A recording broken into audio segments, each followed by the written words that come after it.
Hello বন্ধুরা, বাগান চর্চা ইউটিউব চ্যানেলে তোমাদের সবাইকে স্বাগত। বন্ধুরা, অ্যাডেনিয়াম কিন্তু অনেকে বিভিন্নভাবে প্রতিস্থাপন করে। অনেকে ঘেঁষ দিয়ে লাগায়, অনেকে মাটি এবং সিন্ডার মিশিয়ে লাগায়। আজকে একটা একদম নতুন পদ্ধতিতে অ্যাডেনিয়াম প্রতিস্থাপন দেখাবো। অনেকেরই ছাদ বাগানের অ্যাডেনিয়াম গাছের গুঁড়ি বেশ মোটা হয়ে গেছে, প্রতিস্থাপনের দরকার হয়ে পড়েছে।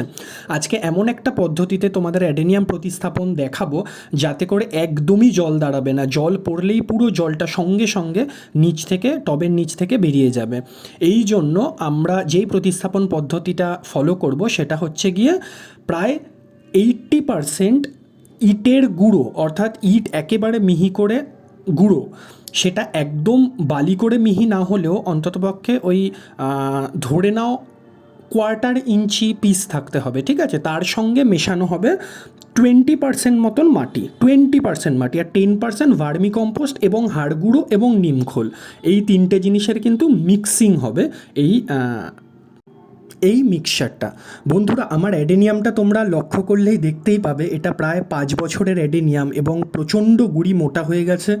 এর আগের 3 বছর 4 বছর অজস্র অজস্র ফুল দিয়েছে, তবে এখন এই অ্যাডেনিয়ামটার কিন্তু প্রতিস্থাপনের দরকার হয়ে পড়েছে। তা না হলে, যদি সঠিক সময় অ্যাডেনিয়াম গাছ প্রতিস্থাপন না করা হয়, তাহলে কিন্তু অ্যাডেনিয়ামের গুঁড়িটা ভালো গ্রোথ পায় না। আর তোমরা সবাই জানো, অ্যাডেনিয়ামের সৌন্দর্য শুধু ফুলে নয়, অ্যাডেনিয়ামের সৌন্দর্য কিন্তু তার গুঁড়ি স্ট্রাকচারের উপরেও কিন্তু ডিপেন্ড করে। সুতরাং যদি স্ট্রাকচারটাকে সুন্দর এবং বড় করতে চাও, অর্থাৎ কর্ডেক্সটাকে মোটা করতে চাও, তাহলে কিন্তু প্রতিস্থাপন ঠিক টাইম টু টাইম তোমাদের করতে হবে। আর এটা কিন্তু বর্ষাকালে প্রতিস্থাপন করা যায়, এমন না যে করা যায় না, তবে প্রতিস্থাপনের পরে কয়েকটা দিন একটুখানি ছায়াযুক্ত জায়গায় রাখতে হবে, বৃষ্টি ভেজানো যাবে না। তোমরা দেখতে পাচ্ছ আমি এই ইটের মিক্সিং গুঁড়ো নিয়ে নিয়েছি।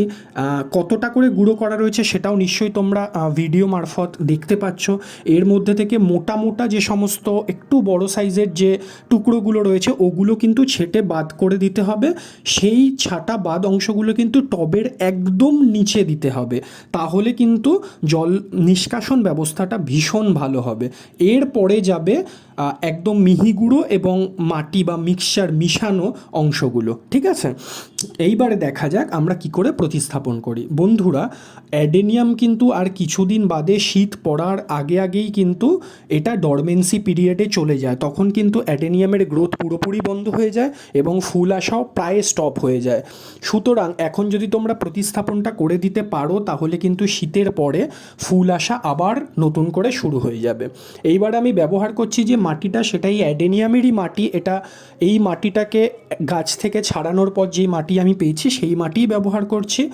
20% মাটি এই ইটের গুঁড়োর সঙ্গে মিশিয়ে নেওয়া হলো, ঠিক আছে? এর সঙ্গে আমরা কি কি দেবো? এর সঙ্গে দেবো আমরা ফাঙ্গিসাইড পাউডার, অবশ্যই 1 মুঠো 1.5 মুঠো পরিমাণ হাড় গুঁড়ো এবং ভার্মি কম্পোস্ট বা গোবর সার। তবে অ্যাডেনিয়ামে গোবর সারটা ব্যবহার না করাই ভালো, তোমরা ভার্মি কম্পোস্ট ব্যবহার করতে পারো।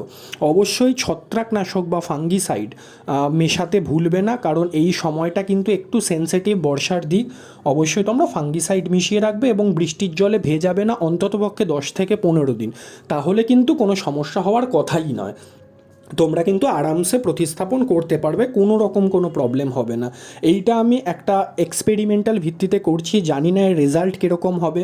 একটি যথেষ্ট ম্যাচিওর গাছকেই আমি প্রতিস্থাপন করছি।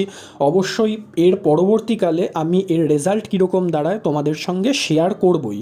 এইবারে মিক্সিংটা করে নেওয়ার পর তোমাদেরকে গাছটি একটু উপর করে প্রতিস্থাপন করতে হবে। এটি অ্যাডেনিয়ামের নিয়ম। গাছ যখনই প্রতিস্থাপন করবে, আগের থেকে একটুখানি উপর করে, মানে যত অবধি আগে মাটিতে পোতা ছিল বা মাটির তলায় ছিল, এইবারে কিন্তু আরেকটু উপর করে তোমাদেরকে প্রতিস্থাপন করতে হবে। এর ফলে কর্ডেক্সটা মোটা হওয়ার জায়গা পায়, ঠিক আছে বন্ধুরা? এই মিক্সিংটা দেওয়ার পর ভালো করে একটুখানি ঠেসে মিক্সিংটাকে নিচের দিকে ঢুকিয়ে দিতে হবে, তাহলে কিন্তু প্রতিস্থাপন ব্যবস্থা ভীষণ ভালো হবে। তোমরা যদি পারো টবের একদম নিচে একটা বালির লেয়ার 1.5 থেকে 2 ইঞ্চি মতন কিন্তু দিতে পারো। দেখো বন্ধুরা, প্রতিস্থাপন হয়ে গেল। আমি এখন আপাতত দেখানোর জন্য ছাদে রেখেছি, তবে আমি শেডে ঢুকিয়ে দেবো গাছটা, যাতে বৃষ্টি না ভেজে।